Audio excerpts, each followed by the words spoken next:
वो सबकी जिम्मेवारी बनती है कि आप आम जनमानस के लिए, उनके जान माल की सुरक्षा के लिए सरकार के द्वारा जो यहाँ खोला गया है अस्पताल, उसकी विधि व्यवस्था सुदृढ़ करें। आप देख रहे हैं केवल सच न्यूज। आप देख रहे हैं केवल सच न्यूज। अभी हम नवादा में भाजपा के नवादा जिला प्रवक्ता के प्रभाकर मुन्ना जी के पास हम हैं और इनमें से जानना चाहते हैं इनका पहले तो नाम क्या हुआ श्रीमान आपका?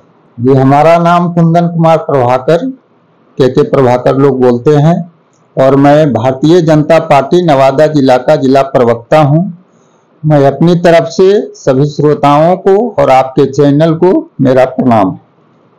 स्वास्थ्य व्यवस्था पे सर क्या आपको लगता है? देखिए, जहां तक स्वास्थ्य व्यवस्था की बात है, सरकार तो सारी व्यवस्थाएं कर चुकी है, लेकिन विडंबना ये है कि यहाँ का जो व्यवस्थापक है, यहाँ का जो संचालक है, सदर अस्पताल के जो सिविल सर्जन हैं, वो किस तरह से अपनी संस्था को चलाते हैं। एक सरकारी मुलाजिम है, जिम्मेवार व्यक्ति हैं, जनता का सेवक माने जाते हैं, डॉक्टर भगवान का रूप माने जाते हैं, लेकिन हद तो तब हो गई जब हम 7 अप्रैल को, जिस दिन यहाँ नरेंद्र मोदी जी की आम सभा था, उस दिन जब हम अपने परिवार का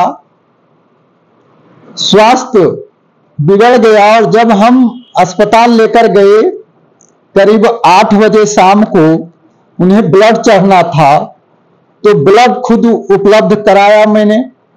और जब ब्लड चढ़ाने की बारी आई तो वहां ऑक्सीमीटर नहीं है, थर्मामीटर नहीं है। और ये तब कह रहे हैं कि हम भी एक चिकित्सक फैमिली से आते हैं। जो हमारे अंकल हैं वो वहां लीवर सिरोसिस में वहां नियुक्त हैं नवादा सदर अस्पताल में, उसके बाद ये हालत है। तो समझिए कि आम लोगों की हालत क्या होगी। ये कमी कहाँ है सर? एक कमी सिस्टम में है और यहाँ के जो जिलाधिकारी हैं, जो यहाँ के नेतागण हैं, वो सबकी जिम्मेवारी बनती है कि आप आम जनमानस के लिए, उनके जान माल की सुरक्षा के लिए सरकार के द्वारा जो यहाँ खोला गया है अस्पताल, उसकी विधि व्यवस्था सुदृढ़ करें। मैं ये भी बता देना चाहता हूं कि इसके पूर्व जो यहाँ के जो सांसद थे माननीय चंदन सिंह जी, हम उनके साथ रहते थे, करीब रहते थे। उन्होंने हर माह यहाँ जाकर निरीक्षण करने का काम करते थे। कई बार गुस्सा हो गए, कई बार उन्होंने गुस्सा होने के बावजूद भी थक कर निवेदन किए हाथ जोड़कर, लेकिन इन नादान और हृदय विहीन व्यक्तियों का कोई फर्क नहीं पड़ता। तीसरी बात है कि वहां जो है प्राइवेट जितने भी यहाँ चिकित्सा संस्थान है, क्लिनिक है, वहां उन सबका दलाल बैठा हुआ रहता है। और वो दलाल इसलिए बैठा रहता है कि वहां सबका शेयरदारी है। आखिर दलाल कैसे सरकारी कैंपस में रहेगा जब वहां के मुलाजिम और सिविल सर्जन वहां सहयोग नहीं करेंगे। यहाँ पे जो दलाल बता रहे हैं आप, ये कैसे वहां से हटेगा, इसका क्या व्यवस्था की?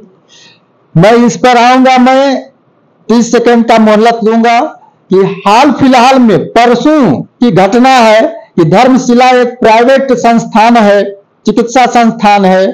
यहाँ के कादिरगंज के एक 12 साल के बच्चे को वो कहीं से गिर गया था, पेट में चोट था और उसमें उसके करीबी लोगों ने उन्होंने नाम भी बताया है कि कादिरगंज का कुछ लोग थे, उन्होंने वहां फोर्स करके धर्मशिला भेजने का कार्य किया। तो समझिए, और वहां जाने के बाद उस लड़के की मृत्यु हो गई।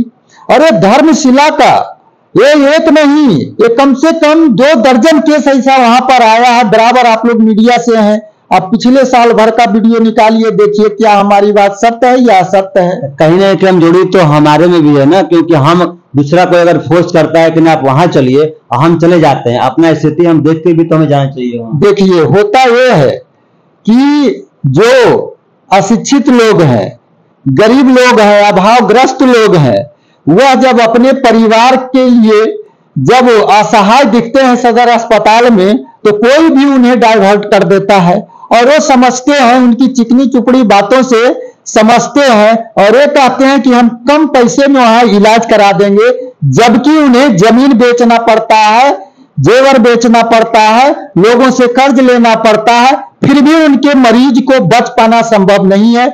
इसलिए मैं जिलाधिकारी से निवेदन करता हूं आपके माध्यम से कि धर्मशिला अस्पताल की उच्च संस्था के रिटायर्ड किसी भी अफसर से जांच कराया जाए और नवादा के गरीबों की जान माल की रक्षा की जाए।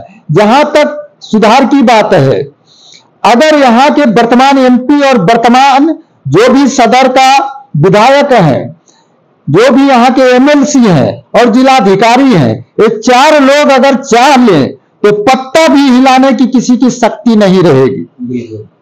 अगर उनको लगता है कि मैं राजनीति के तहत बोल रहा हूं तो कोई आकर हमें चुनौती दे, मैं उनको 1 सप्ताह के अंदर मैं दलालों की जो भी सोर्स है उनको हम पर्दाफाश कर देंगे, इसकी गारंटी मैं लेता हूं। अस्पताल में आए दिन ये घटना घटते रहती है कि हमारे दलाल यहाँ से वहां करवा दिए, प्रसव वार्ड से यहाँ से वहां करवा दिए, वहां आशा लोग वहां बैठी रहती है, इस वहां से कैसे खत्म हो? हम तो अभी बताए कि जब प्रशासन और सरकार के व्यवस्थापक जब चाह लेंगे तब किसी की हैसियत नहीं है कि वहां वो गड़बड़ी करेंगे और कुछ कमीशन के लिए, अलग से अर्थ उपार्जन के लिए वह गरीबों के जान माल से खेलने का काम नहीं करेंगे। लेकिन शासन सत्ता जिनके हाथों में बागडोर है, उन्हें सशक्त होना पड़ेगा, व्यवस्था खुद सुदृढ़ हो जाएगी।